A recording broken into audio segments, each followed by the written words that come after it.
Buenas tardes y bienvenidos a Alebrije en su especial del mes del terror, en donde en cada emisión estaremos presentando 3 leyendas mexicanas.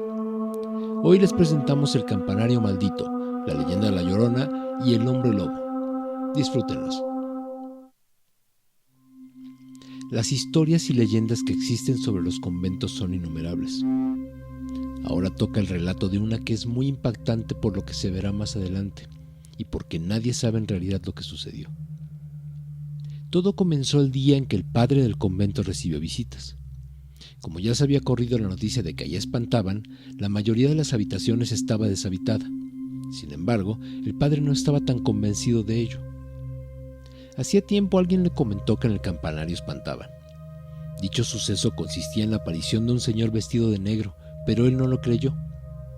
Esa noche recibía personas muy importantes del ámbito religioso y era necesario alojarlos en las mejores habitaciones.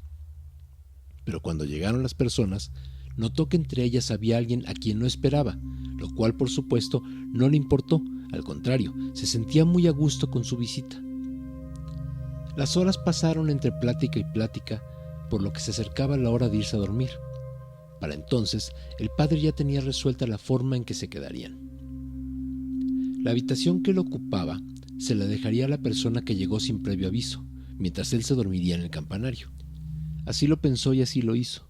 Pronto llegó la hora en que se desearon que pasaran buenas noches y el padre se llevó su ropa de dormir al campanario, las cuales se componían solo de un par de cobijas.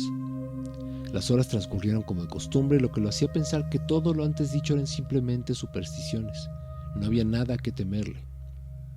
Esa noche el viento estaba soplando como de costumbre, solo que en cuanto dieron las 12 empezó a arreciar el aire. No pasaron más de 2 minutos cuando se dejó oír un grito aterrador. Todos los visitantes se levantaron de golpe pensando que algo le contagiaba al padre.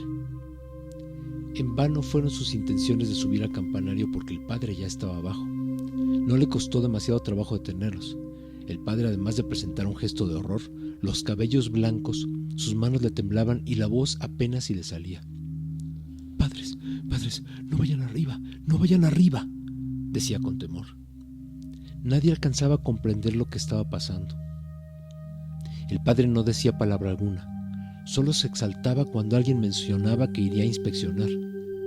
Cuando por fin lograron calmarlo, solamente dijo: «Cierren el campanario».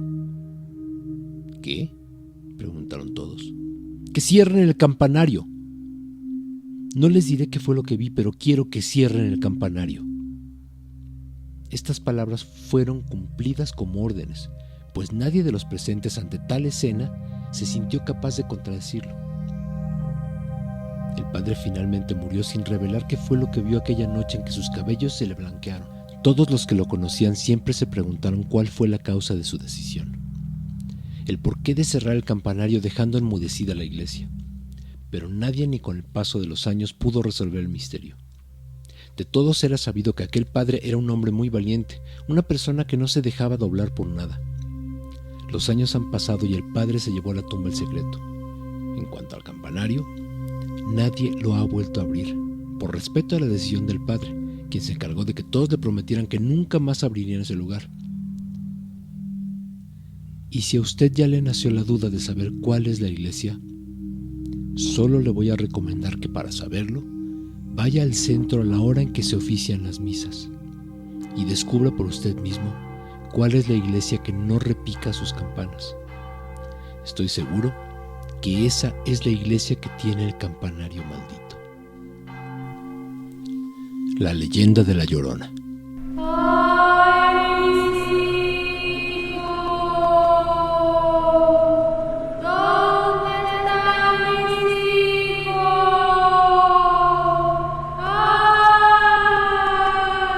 Es el grito desgarrador más temido todavía en nuestros días en la Ciudad de México. Es un llanto o un alarido proveniente de una mujer que recorre noche a noche las calles del Distrito Federal. Pero, ¿qué hay detrás de este mito convertido en leyenda? La leyenda cobró vida en el México prehispánico, pero como era de suponerse, se han dado muchas interpretaciones de este suceso, pues se recuerda que desde tiempos muy remotos los mexicanos se encerraban a piedra y lodo en cuanto daba el toque de queda.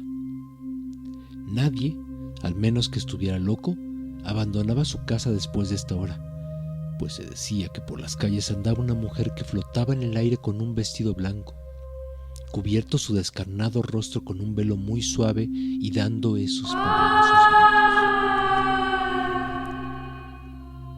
Los pocos que en verdad la vieron aseguran que sus lamentos se escuchaban a distancias muy lejanas, por lo que no quedaba duda de que se trataba de un ser de ultratumba.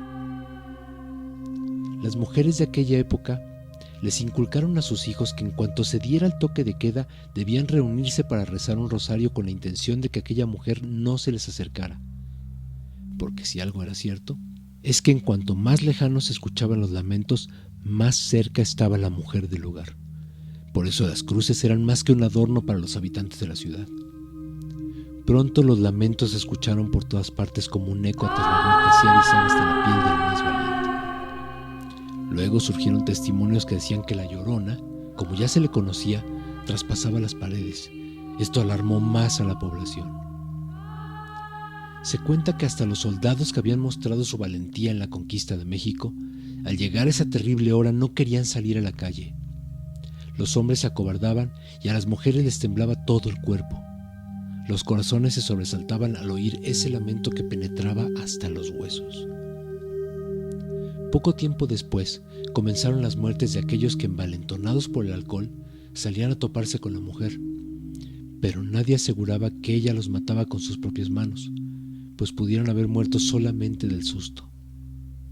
De aquellos curiosos surgieron las versiones que decían que la Llorona cruzaba la ciudad lentamente por las calles, plazas y callejuelas, y los que la vieron dicen que alzaba los brazos y emitía aquel gemido angustioso que ponía a temblar a todos.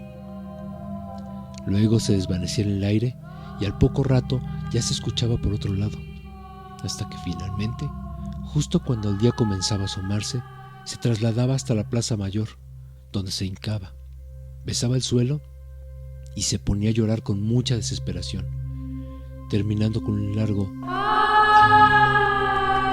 que culminaba al salir el primer rayo del sol. Esta era una de las tantas versiones que se daban. Otras aseguraban que la Llorona desaparecía siempre a la orilla del lago de Xochimilco. Fue así como este ser de ultratumba se convirtió en parte de la vida cotidiana de los habitantes de la Ciudad de México. Algunos trataron de buscar el origen de esta tenebrosa mujer, porque ya para entonces a nadie le quedaba duda de que se trataba de una mujer que al parecer había perdido a sus hijos. De este suceso surgieron varias leyendas. Una de ellas afirmaba que era una mujer a quien la muerte sorprendió antes de casarse con el hombre que tanto amaba, y la razón para volver del más allá era su deseo de verlo porque se encontraba perdido en vicios que perturbaban su alma. Según otras, la mujer era viuda y se lamentaba porque sus hijos huérfanos estaban angustiados y sin que nadie los ayudara. También decían que la mujer era una pobre madre a quien le habían asesinado sus hijos y que salía a la tumba para llorarles. Otros más decían que era una esposa infiel y que como no hallaba paz en la otra vida, venía con el fin de alcanzar el perdón por sus faltas. Había quien afirmaba que la mujer había sido asesinada por su marido celoso. Pero también se comentaba que la Llorona era la célebre doña Marina, cuyo nombre verdadero era Malinche, quien vivió sin casarse con Hernán Cortés y, de acuerdo con estas versiones, venía a predicar su arrepentimiento por la traición que le hizo a su pueblo. En las noches de luna se veía pasar su silueta blanca y su lamento comenzó a inquietar al ganado y a los perros que aullaban sin cesar. A través de los años se fueron creando más versiones sobre su origen. Por ejemplo, se creía que las mujeres muertas en parto solían venir a este mundo en una fecha determinada, convirtiéndose en fantasmas para asustar en los caminos a quienes transitaban por ahí. Esta tradición se deriva también de las premoniciones que tuvieron los antiguos mexicanos antes de la llegada de los españoles, pues afirmaban que salía una mujer del lago y que angustiada profería el aterrador alarido. Pero la realidad ha salido a la luz últimamente. Después de muchas investigaciones, se ha llegado a la conclusión de que, a diferencia de otras leyendas que con frecuencia tienen un equivalente en otra, la historia de la mujer que se lamenta, o la Llorona, parece ser de origen únicamente mexicano. Esta leyenda, se afirma, proviene de los antiguos aztecas. Se cree que la Llorona fue una combinación de tres diosas: Cihuacóatl, o la mujer serpiente, Teoyauminki, vigilante de las almas muertas, y Quilatzli, madre de los gemelos.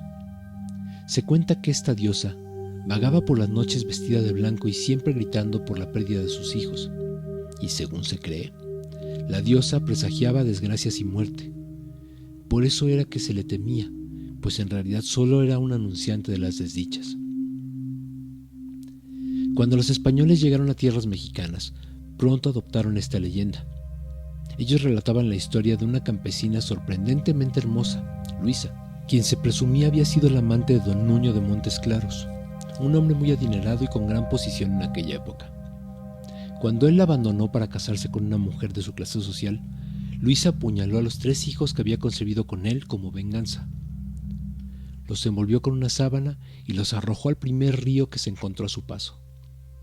Horrorizada con lo que había hecho, corrió por las calles repitiendo los gemidos de su predecesor azteca. Se cuenta que en cuanto se enteró don Nuño, se suicidó el mismo día en que doña Luisa fue ejecutada en la plaza de la Ciudad de México por el infanticidio. Desde entonces, doña Luisa camina por las calles llorando la pérdida de sus hijos y cómo recuerda que los arrojó a un río. Camina sobre las calles donde corrían los ríos principales de la ciudad, pues se supone que recorre estos fluidos de agua buscando a sus hijos. En cuanto a los gemidos, siguen siendo los mismos gritos aterradores que daba la mujer desde aquella época, solo que actualmente los ruidos provenientes de las calles y los generados por nosotros en nuestra casa, televisión, radio, etc., nos impiden ponerle atención, pero esto no significa que no sigan ahí. El hombre lobo. México no estuvo exento del mito del hombre lobo, aquel siniestro ser que a los rayos de la luna llena tomaba forma peluda para salir a alimentarse. Ese mito fue una versión traída del viejo continente en donde se creía que estos animales obtenían su comida de los cuerpos tiernos de los bebés. Se decía que los lobos solo atacaban por hambre, siendo el diablo quien les daba un supuesto cinturón mágico con el que podían cambiar de forma, adoptando la apariencia de un animal asesino. Luego se creyó que los hombres lobos servían como esclavos a las supuestas brujas, pero la verdad es que nunca se les pudo ver juntos. Una de las leyendas más interesantes con respecto a los hombres lobo en la colonia es la de un campesino quien cortó la pata a uno de estos seres, echándola en el saco que llevaba consigo. Más tarde se la mostró a su familia, pero al hacerlo descubrió que se trataba de una mano, motivo por el que fue sentenciado a muerte sin darle la oportunidad de defenderse. Él mencionó en varias ocasiones que le había cortado la pata a un lobo y no a un humano, pero obviamente nadie le creyó. Solo su familia, que por muchos días subieron a la sierra con la esperanza de encontrar al hombre que le faltaba una mano, algo que nunca sucedió. Más tarde, se creía que eran los brujos quienes tomaban forma de lobo, habiendo aquí una confusión, pues a ellos se les atribuía el poder de convertirse en cualquier animal, lo que comúnmente recibe el nombre de nahual, que era muy común en las tierras mexicanas, por lo que confundirlos no vendría siendo lo más apropiado, pero siguiendo esta versión, dichos brujos tomaban esa forma para acudir a sus aquelarres, reuniones para invocar al diablo, atacando a todo aquel que se les cruzaba en su camino. Como quiera que sea, en la época de la colonia fueron muchos los juicios que se llevaron a cabo condenando a las personas que se suponía cambiaban de forma, llámese nahual o hombre lobo. Y poco tiempo después nacieron algunas otras versiones refiriéndose al mismo mito. Se cuenta que el mítico ser obtenía sus poderes de un brujo del bosque, quien le ofrecía una piel de lobo y un ungüento especial con el que se le podía pegar su nuevo atuendo. La piel se solía guardar en un rincón oscuro durante el día y en las noches de luna llena se sacaba para poder convertirse y alimentarse. De acuerdo con la leyenda, los hombres lobo no saciaban su hambre, por lo que debían salir a buscar de carne cruda, de preferencia de bebés. Pero además estaban condenados a los infiernos, pues al perder sus pieles, perdían también su inmortalidad, siendo el diablo el único ser que se los podía llevar al otro mundo, pues de lo contrario quedarían como almas en pena. De ahí que generalmente se les identificara con el mundo de los muertos, y se creía que eran más activos durante las 12 noches posteriores a la Navidad, cuando se supone que los muertos vagan por la tierra. Finalmente, nació la versión que afirmaba que el séptimo varón de una familia se convertiría en un hombre lobo sediento de sangre y carne humana. Yo soy Eric Suárez y esto es Alebrije. No olviden seguirnos en redes sociales, suscribirse al canal, dar pulgares arriba, compartir y activar la campana de notificaciones para nuevos contenidos. Hasta la próxima.